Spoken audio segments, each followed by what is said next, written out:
When we were little, we really had a lot of fun down here on the river. All of the kids did. We would fish, ice skate, and in the spring, starting with the fishing, we would dip herring, and you could dip up a whole big net full, and you could hardly even lift it out of the water. National security is about protecting the resources that are most essential to human life. And there's perhaps no more resource that is more important or essential to human life than water. And today in the world we are facing a crisis with regard to the allocation and the distribution of water that has to be addressed as a national security issue.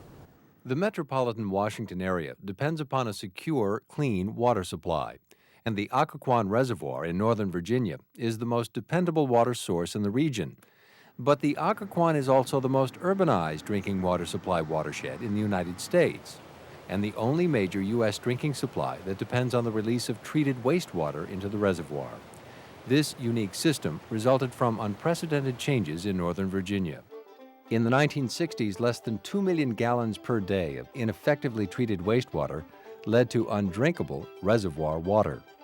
Today, up to 30 million gallons of highly treated wastewater is discharged daily just above the reservoir.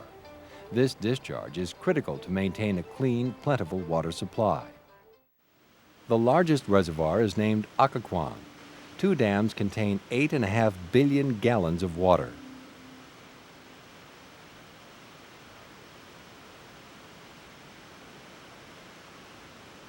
The low dam was built over the site of the ancient swimming area called Mullet Hole.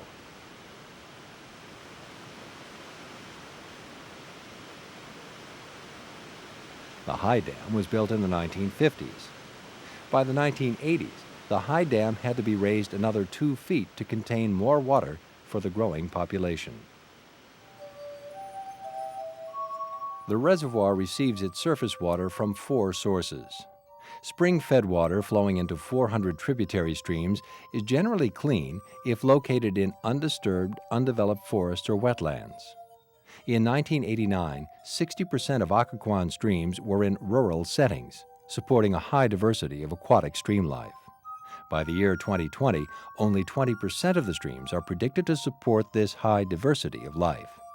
By the year 2020, the percentage of streams not supporting life is expected to rise from 7% in 1989 to 40%. The cause of this change is urbanization and increased pavement and lawns. Groundwater infiltrates into the reservoir. 10,000 septic fields drain into the watershed with the potential to discharge into groundwater. Many septic fields are near the reservoir. Runoff from more than 2,300 miles of road, over 700 stream bridges, plus countless parking lots, driveways, sidewalks, rooftops, and lawns flow into the labyrinth of open channels. There are underground pipes as well, and stormwater ponds, all of this before discharging into tributary streams of the Occoquan or directly into the reservoir. The stormwater carries leaking byproducts of automobiles, such as oil and brake fluid, road applications, such as salt, fertilizers, pesticides, and herbicides from lawns, as well as cleansers from car washing. Stormwater also carries the accumulated litter and cigarette butts thrown onto the pavement between the rain. The most regulated water source into the reservoir is the discharge from the Upper Occoquan Sewage Authority. The treated water is the reservoir's cleanest and most reliable source.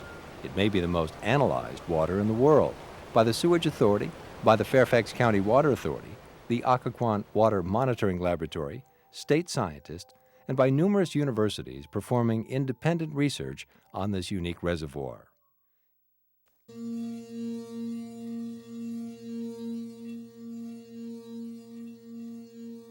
Since the 1970s, a small group of technical professionals from the Fairfax County Water Authority, the Upper Occoquan Sewage Authority, the Occoquan Water Monitoring Laboratory, and the Northern Virginia Regional Commission have devoted their professional careers to create, build, and manage a system that reclaims wastewater and produces the cleanest, most reliable, and least expensive drinking water in the metropolitan Washington area. They have successfully managed a system that is unique in the United States. But the next generation of managers will face monumental technological challenges, not just to continue reclaiming wastewater, but to reclaim stormwater and groundwater runoff and settle air pollution from a newly urbanized watershed.